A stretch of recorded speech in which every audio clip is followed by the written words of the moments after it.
Hello, lovely people. Welcome to Ari Talks About Music. I'm Ari, and today I have a review for you of this new Mike album, Showbiz. Showbiz is the seventh album by the American rapper Mike, and is a release that continues to solidify him as one of the driving forces in the current world of abstract hip hop. Before even listening to this one, you may even notice how much this track list resembles albums like Mad Villainy, having lots of 1 to 2 minute long tracks that just flow in and out of each other super quickly and super smoothly, with each track just spending a minute or two exploring a fun idea before moving straight on to the next one. The opening track, Bear Trap, is a nice chill way to open the album, with production that sounds very much like something off of an Earl Sweatshirt album. Rapping on Clown of the Class really showcases the MF Doom influence, and the really nice drumless production just sounds great throughout the entire song. Songs like We Could Be Free have absolutely amazing sounding brass instruments in the background, with this track in particular having these very almost plunderphonic style vocals in the background, which is a sound that's very present on albums including J Dilla's Donuts, which is a sound that you also see on tracks like Watered Down. Man in the Mirror has some of the most slick and just the smoothest production on this album, which complements the rapping so well on this track. What You About to Do once again really showcases the Earl Sweatshirt influence in its production, with this track having a really good feature from 454 right at the end. The track Belly One has absolutely fantastic rapping with some of the best flow and the best vocal harmonies on the entire album. I do like the song Darok. It does feature some great rapping, of course. However, I can find that the trap beat on this song can be a bit jarring at times, since most of the other tracks on this album have a much more slick and almost drumless production, or at least much lighter percussion compared to this track. Lost Scribe reminds me a lot of tracks like Bistro from Mad Villainy, with its very chill and very relaxing instrumental, and the bass line on You're the Only One Watching sounds absolutely fantastic, and I love how it sounds as the most prominent instrument on that track. The very muffled sound effects and distant background vocals on Lucky really just make the rapping stand out so much more and feel much bolder on this track, which sounds absolutely amazing. And the instrumentation on Pieces of a Dream sounds so good and is really interesting, and I love that the rapping on this track is a bit more monotonous and almost ambient, which really gives a chance for the instrumental to really shine on this one. Strange Feeling, of course, just like every track on this album, has absolutely brilliant rapping, with another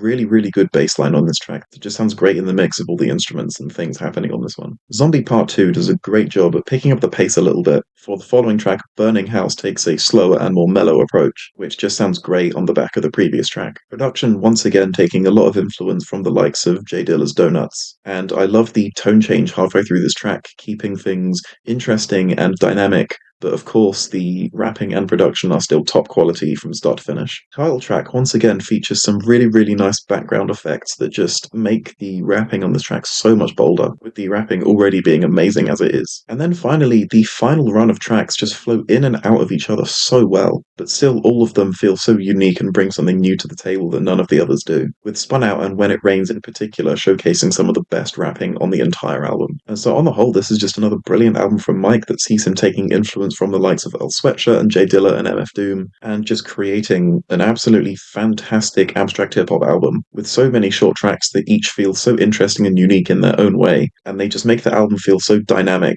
yet not overbearing. Something else I love on this album as well is the perfect balance between tracks that focus more on instrumental versus tracks that focus more on rapping, with both being showcased so well and both to the highest quality that I've seen from Mike so far. And so with all of that being said, I'm feeling a 9 out of 10 for this album. Thank you so much for watching this review. Please be sure to listen to this album yourself and share your thoughts below.